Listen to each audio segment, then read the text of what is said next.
Hi folks, this is John Adamson, the Rehab and Documentation Guru. Just finished an early day for me of home health in my Suburban. Not exactly the best vehicle to do with home health, but it is what it is. I just got back from a trip in California, did my speaking tour out there for Documentation Boot Camp. And while I was there, since I wasn't with family, I did allow myself a little bit of social media, looking at Facebook posts by therapists, and there appears to be, amongst perhaps more than one agency, a rather disturbing trend. And that is that nurses are being, in some cases, told to replace therapists. Therapists are educating nursing staff and even CNAs on how to do different types of exercises and mobility tasks. That way, nurses can prescribe that stuff. This is a problem.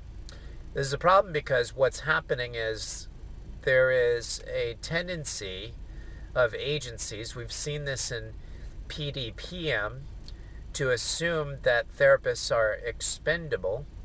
And now we're seeing it with PDGM with some home health agencies determining that therapists are expendable. Now, first of all, one thing we got to realize is that there might be situations where we are. There is overlap in our scopes of practice. And like in the RAI manual, nurses are allowed to prescribe a restorative program, even though technically it would be nice to have therapists do that for certain instances. It is a possibility. It is covered as a potential service by nursing. So there's overlap in our scopes, and that might be a possibility that makes us expendable, replaceable. So here's what I would suggest you do. And I might even do a video about this in the future. And that is, in your area, look at the nursing school programs that are in your particular area. Probably focusing, for those of you in home health, on the RN programs. There's not a lot of LPNs that are doing home health. Mostly it's the RNs. And look at what their schooling is, and specifically their classes, obviously. And then compare that to your schooling. Now, why would I say you do that? Because there are going to be commonalities, but there's going to be a lot of divergence as well.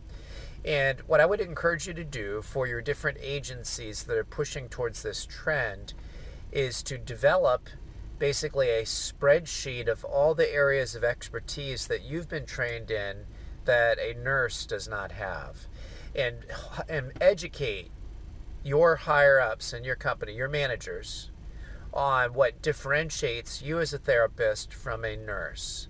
That way they can see, hopefully with the different diagnostic categories that home health reimbursement is covering, that there are going to be certainly instances where a nursing degree is insufficient to handle a patient concern. Here's the other thing that's concerning. Home health, we don't always get very stable medical patients. And in fact, with PDGM, if I'm reading it right, and from what I've seen from other people, the incentive will be to get more medically complex patients in home health.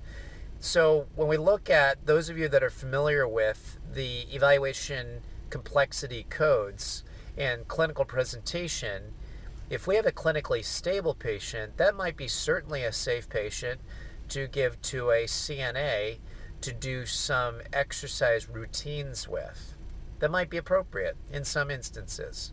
But when you have evolving or unstable clinical presentation with highly complex medical patients, is that a patient you want a CNA to be prescribing activities and exercises to, without the knowledge base to safely and effectively deliver care to?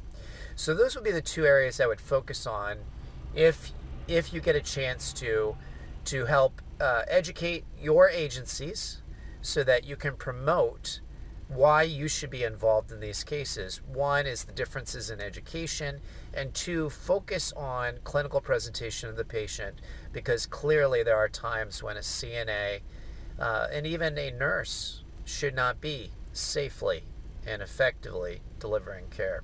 And of course, that goes back to the complexity of the patient and the necessity of therapy. Anyway, I hope that's relatively helpful. If you have any suggestions for future videos, please let me know. Please like, please subscribe. And anyway, take care. God bless. Have a great day.